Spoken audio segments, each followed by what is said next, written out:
Hello and welcome back to the Chargers Check-In. My name is Cecilia and it is draft week. I am so excited for this Thursday and I want to talk about some of my favorite players for the Chargers. I'm talking about players I think are good targets regardless of round, meaning I'm not talking about, oh, they'd be good in the third round, but not really in the second round. I'm not talking about value. I'm just talking about fit and who could make the Chargers a more competitive team.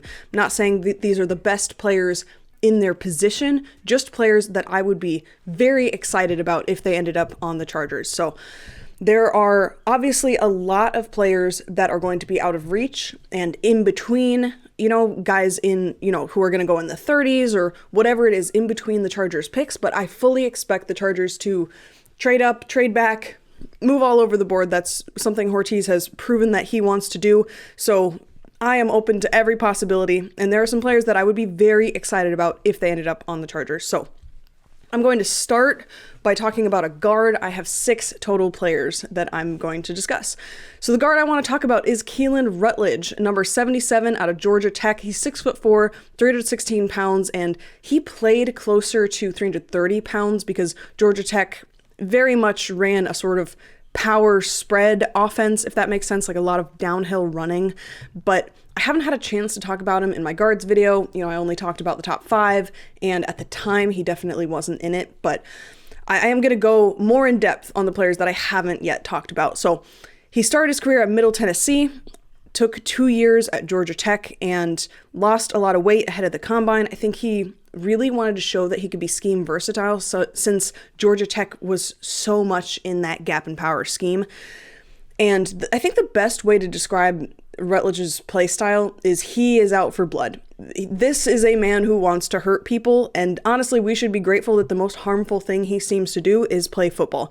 He drives people into the dirt when they are long since removed from the play, when they are no longer a threat whatsoever. He is still pushing them into the ground. He is just brutal for the love of the game, and you do not have to worry about his effort. And this stands out right away on film, pretty much no matter what game you're looking at. And he is excellent against bull rushers, and he's also solid in hand fighting, so he has that versatility across his own game, if that makes sense. He's pretty technically sound, even though his pad level can get high at times. I understand why he's not looked at as a top 3 in the class. Pass rushers can definitely beat him on the inside shoulder with speed. He does have a basketball background, and I think it shows in his ability to change directions on the fly when he sees free rushers, and that's one of the reasons I'm so confident that he would be able to handle a wide zone scheme, which is presumably what the Chargers are moving toward. And at his strength, it's pretty rare to be able to move the way that he does. He was used as a puller a lot. You would be surprised how quickly he can move when he's asked, and considering how he mauls people to the ground when he wasn't already in motion, you better believe he's like a bowling ball when he is. 32.5-inch vertical jump, which is great. 5.05 40 time, awesome at his size. Also did really good in the shuttle and 3-cone drill. So very athletic, very much something he clearly wanted to prove a point about. And his footwork can be weird at times. He doesn't always set in a way that makes sense when he's going against edge rushers, but that's something that feels like it could be corrected relatively quickly at the pro level and will be helped if he is with the Chargers by who will be outside of him at tackle. He can struggle to sustain blocks against the more technically sound defenders, and to be clear, he generally wins right away. He generally blasts guys backwards, but if he doesn't, they can disengage a little too easily because of that inconsistent pad level. His hands are violent. Sometimes he punches a bit wide, which leaves him vulnerable to being long-armed. And it'll take some time his rookie year to adjust to what he needs to. But this is a tough, smart player who I think will be a solid starter at the NFL level, regardless of scheme. And, because all of his issues are very much fixable, I think he could be a really good fit for the Chargers, who likely won't have the same offensive coordinator in 2027. So you want someone with scheme versatility. And this is someone I gave him, a late second round grade. And if the Chargers take him in the second round, I would be very happy with that. And I understand I'm a little higher on him than consensus, but I would encourage you to watch Georgia Tech games and just look at the effort and look at how he plays and tell me that that's not someone who Jim Harbaugh would absolutely love. So that's what I got for guard. Next, I want to talk about an edge rusher that in my video about top 10 edge rushers, he was outside of my top 10, and so I didn't get a chance to talk about him. This is Deni Dennis-Sutton out of Penn State, number 33, 6'5", 265 pounds. I think he would be a great fit for what the Chargers want at edge. I've talked about the Chargers potentially double dipping at edge if they get more picks, and I think this is someone who could be a good target outside of the first 2 rounds. Dennis-Sutton was a 3-sport athlete in high school, a 5-star recruit when he got to Penn State. He broke out his junior season. He was a top 6 player in the Big Ten in both sacks and tackle for loss, and that's something that I think is very important to the Chargers. How do you perform in run defense? It can't just be in pass rush. He also played on special teams, and he blocked a punt 2 weeks in a row, which is pretty insane. And in 2025, he took another step forward in his game, despite Penn State sort of imploding toward the end of the season. If you followed that at all, you know, everything with the head coach and everything happening was, pretty insane. And he actually tied the Nittany Lions record for most blocked punts in a season with 3. So it's not a fluke. This is someone who brings real special teams talent in the sense that he's not just like, yeah, he could play special teams. He will immediately make your special teams unit better, which is absolutely something that the Chargers need. He showed he can anchor well in run defense. He can hold his gap and make some impact plays. He can take on double teams. He finished the year with 8.5 sacks, and some of those he hit the quarterback unbelievably hard. Obviously, Penn State kind of fell apart versus Northwestern, but you better believe that quarterback was feeling those hits the next day. His game is very much speed to power. He's solid get off of the snap. I think Deni Dennis-Sutton won't go in the first couple rounds. I think that makes sense. He's very much an arms tackler, and his tackling has so much room to improve. That takes time to unlearn, and so I don't know how much of an impact player he'll be his rookie year. He can play a little too high, too stiff, but I think he fits with the Chargers for a few reasons. He has a thick frame that he can add more muscle to. He fits that power profile that the Chargers are usually after. He's more of a developmental player, so he can work with Mike Devlin, and if they were to pick an edge rusher this year, they would get to work under Khalil Mack to improve, which Thule talks about all the time, has been really impactful for him. And the Chargers don't need high production from someone like that this year in terms of pass rush. They really just need run defense and someone who can be in front of Bud Dupree as edge 3. I talked about, this could also be a double dip option. He could be your edge 4. A lot of options there because they can probably get him a little bit later. And he played in a bowl game, which, considering that Penn State wasn't in the playoffs, it's pretty rare for someone who has already said that they're going to declare for the NFL draft to then play in a bowl game like that. That's just pure competitiveness. He talks about he wants to play against the best competition, and he felt a bowl game was the best opportunity to do that. Definitely something that Harbaugh is going to like. And, he plays his best in the biggest moments. He has special teams success. Harbaugh is going to like this guy, and he will immediately have an impact on the team, even just from a special teams standpoint, but also because the Chargers need an edge rusher. They need to get someone in that pipeline, and he absolutely fits the profile for that. So Deni Dennis-Sutton out of Penn State, a lot to be excited about there.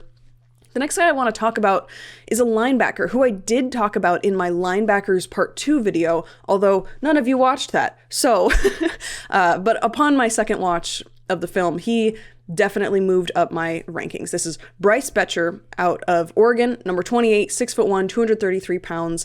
And I watched him pretty thoroughly the first time just because I always watch Oregon. But watching his film the second time after the combine, after the context of that, I think was really helpful. He moved up in my rankings a lot. If you want more details on his background and stuff, you definitely watch my Linebackers Part 2 video, but he is someone who has moved into my top 10. He came to Oregon as a baseball player. He was a center fielder in 2022. He walked on to the football team. His hitting in baseball got better in 2024. He ended up with a 276 batting average, 12 home runs. He fixed his swing, which his swing was atrocious. It was like he was just trying to muscle it, and it looked really bad, but he got that together. As a center fielder, he was always robbing home runs, throwing runners out at home and third. Clearly a lot of strength. Added some more strength, got on the football team. He was drafted by the Astros in the 13th round, decided to continue with football, returned to Oregon, and he made a role for himself on the football team. He had really good awareness, good instincts to be in the right place at the right time, which, considering his minimal experience, is pretty wild. Obviously, he missed so much of spring practice, right, because of baseball. That's really hard for a linebacker position, but his instincts are good enough that he still played really well. Oregon runs a pretty advanced defense, and he doesn't miss his assignments. I liked his coverage in the intermediate passing game. I think we saw at the Senior Bowl that, maybe he's not going to be a going man-to-man with a shifty tight end kind of guy, but short yardage situations, very solid. Not elite speed, but he is athletic. He's able to predict and understand routes well enough. And, he's very early in his football lifespan, so I think there's so much promise for him to improve. Similarly, not the best pass rusher, he just kind of shoots the gap, and he's good at it, but it definitely shows his inexperience at the position, because I believe he initially walked on as a DB before moving to linebacker. But he's a great tackler. He loves hitting guys. He plays very violent. And, I recently watched the Peach Bowl again, and Boettcher played so hard, even when Oregon was down like 30 points. Like, if you watch the Peach Bowl, you know that was just horrible and depressing for Oregon. Everything that could have gone wrong went wrong. Indiana was playing so much better, and also they were getting all the lucky breaks. And so, a lot of his teammates, I'm not going to say that they gave up, but they weren't playing as if it was a close game. Boettcher absolutely was. And every good thing that happened, he was celebrating with his team. Everything that he could do right in that game, he did. He made a lot of tackles, made a lot of plays, was playing with just as much energy. Harbaugh's going to love that. And he has special teams experience. This is someone you could see as a potential Denzel Perryman replacement. So it's a good fit. We do need to add linebackers at some point. I don't think it has to be this year, but this is a great linebacker class, and it's not going to be great next year compared to this, because this is a pretty rare class. He's not someone who's probably going to go in the first 3 rounds. He might not even go in the first 4 rounds, but I think as a later target, he would fit really well with this Chargers team. Next, I want to talk about a tight end who I have already talked about, so I'm not going to spend a lot of time with him, but he has once again moved up my draft board on a second rewatch of the film. This is Sam Roush, the tight end out of Stanford, number 86, 6'6", 267 pounds, built like a tight end already, which is a big plus in this class. I went in depth on this guy in my tight ends video, but I now have him as a proper third round grade, barely behind tight end Max Clare. And that puts him at tight end 3 in the class. I've put him above Eli Stowers. This is someone who's really durable. He played in every game across his career at Stanford, even though, he really became a starter his junior year. That kind of durability is pretty rare. He's one of the few true Y tight ends in this draft. He's absolutely an inline blocker. He becomes an offensive lineman there. You don't have to wait for physical development for him to be effective at the next level. He proved to be surprisingly athletic at the combine. We knew he was athletic, but I think this showed a really high ceiling for him. And he ran faster than a lot of smaller linebackers even at the drills, 4.7 40 time. And he's also solid in pass protection, and that's something that the Chargers value more than most teams at the tight end spot, and is pretty rare to find decent technical pass protection at the tight end spot because it's just not a priority. He's so effective at the intermediate level, always a risk of an explosive play because he might make the first guy miss just by running through him. Guys bounce off of him because of his size and his strength. And for those reasons, he's also a great red zone threat as well. A lot of the time in the red zone as a tight end, your job when you get the ball is just to hold on to it. It's not necessarily to make things happen. Yeah, you want to be the guy on scramble drills and such, but it's mostly about, can you take a big hit? He absolutely can. His route running is solid, although it could be better. That's something I think he needs to improve, especially now that he's shown just how athletic he can be. And I think he's going to continue to grow in his ball skills. I don't think he's reached his full potential by any means, and he also needs to protect the football a little bit better. His issues feel very coachable to me, and he plays through the whistle, tries to knock out whoever's in front of him off of their feet. This is my kind of tight end, and in a tight end class that feels very receiver heavy, this is someone who is a true blocker who I think over time could develop into a tight end 1 on a team. And the Chargers have the time. They have Charlie Kolar, they have Arondé Gadsden, who's more of a receiver type, who does tend to be hurt a lot and we don't know how Charlie Kolar is going to fare on the Chargers. I think he'll be great, but a more complete tight end room, I think, makes more sense and gives Mike McDaniel more to work with in the run game, especially. So he needs refinement, but the Chargers have plenty of time for him to come on board, and he would provide solid depth for the room. He's absolutely a Harbaugh kind of guy, and obviously, he has familiarity with Andrew Luck, because Andrew Luck, he was literally like there in practices and stuff, and obviously Andrew Luck has that Harbaugh connection. A bit of a reach there, but I would be extremely excited if the Chargers could get him in the 3rd round. I think that would be awesome. All right, so now going way deeper into the draft, the latest round guy that I'm going to talk about today, the center, Pat Coogan, number 78 from Indiana, 6'5", 310 pounds. He is a senior, and he spent 3 years at Notre Dame. He didn't play his freshman year because Notre Dame is insanely competitive in the offensive line. They always are. Only 1 game his sophomore year, but in 2023, he became the starting left guard next to Joe Alt, and it was an unbelievably good left side of the offensive line. Stayed there until 2025 when he moved to Indiana to play center. He has that versatility in the interior, which is really important as a depth option. There was a time when people were talking about him as one of the top 5 centers. I don't really see that. I think he struggles a bit in pass protection and have other concerns, but as a developmental player, I am absolutely on board with him. I'm very impressed with the leadership role he's taken on Indiana, despite having only been on the team for 9 months ahead of the Big Ten championship. Clearly a team player with a great mentality. I love the mentality of players coming out of Indiana in general. I told the guys before the game, everything we've done in the past won't buy us any touchdowns or first downs, but it should give us confidence of who we are and our DNA and what we're capable of. So, and that obviously starts at the line of scrimmage. We just kept believing, I told the guys, just unshakable belief in what we're doing as a team, or what the coaches are calling, and just unshakable belief in each other. It's never daunted, right? It's never daunted. Something I have long thought that I haven't had a chance to express is Indiana players really know how to watch film.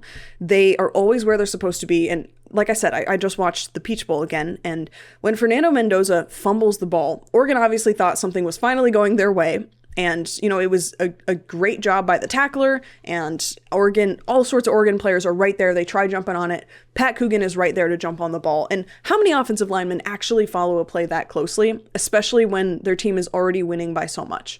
The answer is not many. And Indiana players are the kind of players who do that. And Pat Coogan was right there. He was the MVP in the Big Ten championship, which is awesome for an offensive lineman to get that. And I think that, you see in these clips of him talking, this is a confident leader, very humble, would absolutely mesh well with the Justin Herbert, Joe Alt personality of the offense. I am so much on board with this player. There are concerns about him. There's a reason he's not a top 5 kind of center. And, I am absolutely sharing in those concerns. He's not great at run blocking and anchoring. It showed against Miami's strong tackles. It could be a strength concern. He is really good at opening a run lane by turning the body of defensive tackles, very deliberate at that. But I think this is someone who the timeline just lines up well for the Chargers. He's not ready to be a starter, but they need depth. They need a backup center. They need guard depth as well. And, you have someone like this who can play both. That gives you a little more roster versatility. And you want someone in the pipeline at center behind Tyler Boettcher. You want someone who in 2 years you feel is ready to take over, or, in 1 year, or if Boettcher gets hurt, you want someone that you feel is at least smart enough and ready enough to take that role. And, anytime you're drafting a backup, you want them to have the character that you're looking for. That's very important.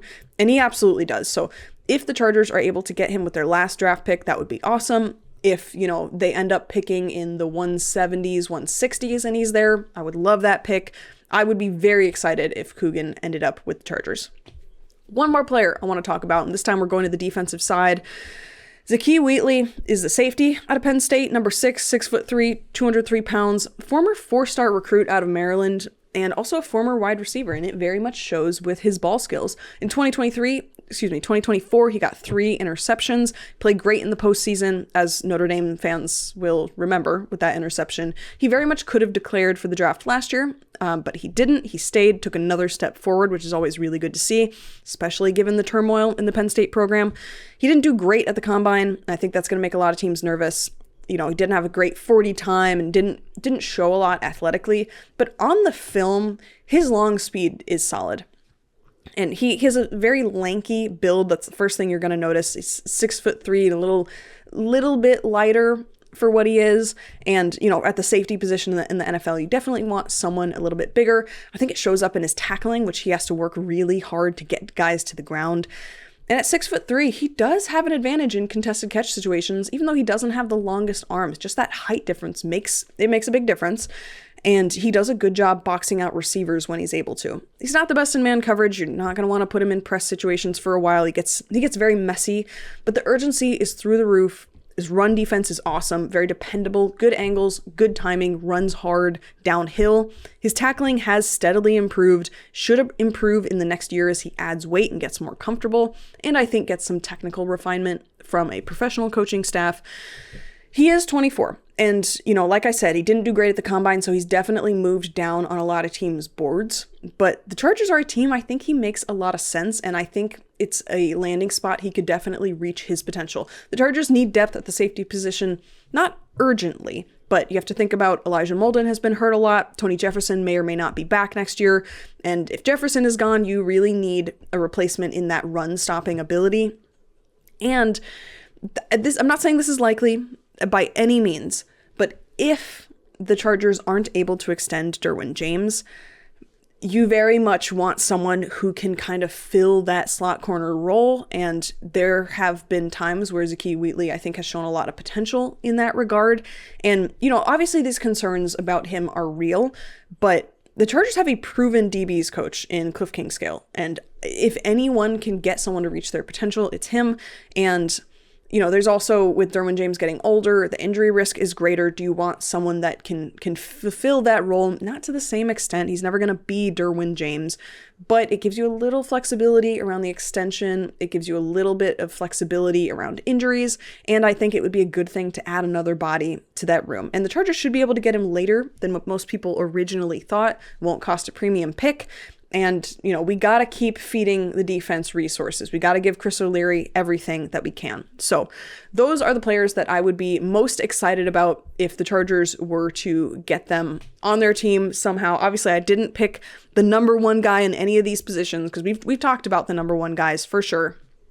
But let me know who you would be excited for the Chargers to pick, who isn't being talked about enough, and what needs do the Chargers have outside of edge, outside of guard that you would like to see them use, especially some of those later picks at. I want to know exactly who I'm missing in these lists. So please like and subscribe if you've liked what you've seen. I will be covering the draft as best I can this week. I won't be live streaming. I do, unfortunately, have a job. I know. Devastating. I wish it weren't true. I will be posting a video going over my final corner rankings tomorrow, so look out for that. Members got it early, as always. And I will see you guys next time. Get excited for the draft.